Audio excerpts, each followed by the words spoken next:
Marie, tell me about your problems.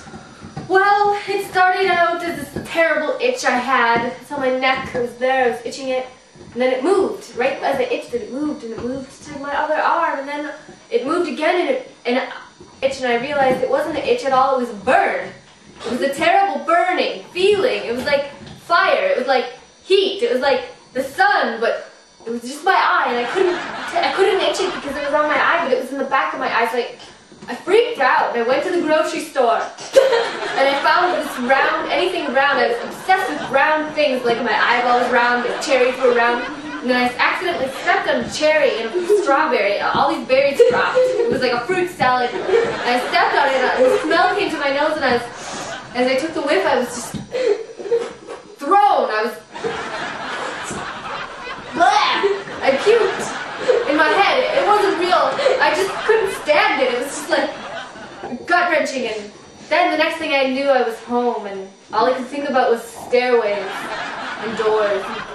And then everything I tried to think of, calm down and relax, and I just kept getting staircases in my head, just twisting and twirling. And what if the staircase went this way up, and then the other one went up, and then eventually they would meet in the middle and cross again. And there was like 40 different stairways and doors, and everything was terrible until my husband came home.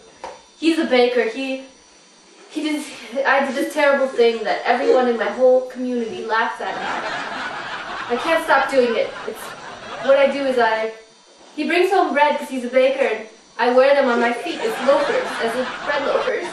I thought it was a terribly funny joke. And I used to go put on the bread loafers. I would stick my feet in the bread and walk to get the mail, walk to get the paper. And everyone outside would look at me, and one day they were laughing, and the next day it wasn't funny anymore. And now there's just bread all over, wet, soggy bread, and yeast in the grass. And I don't know, it's addiction now. All I do all day long is sometimes I dance on the bread. Sometimes I just want to feel the bread on my feet, because it feels so soft and it feels so alive, like almost like being in space but riding a horse, but swimming and being on the moon all at once. The way the bread feels in your toes, the mush of the sourdough.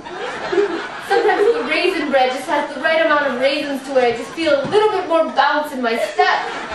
Everything is so great when I wear the bread loafers. But my husband doesn't want me to do it anymore. He says it's a bad idea, and I started to put the dinner rolls on my hands for mittens, and as a hat. I put a baguette as a hat once, but it's not funny anymore. Apparently people don't like it. It's not socially acceptable. Doctor? Yes?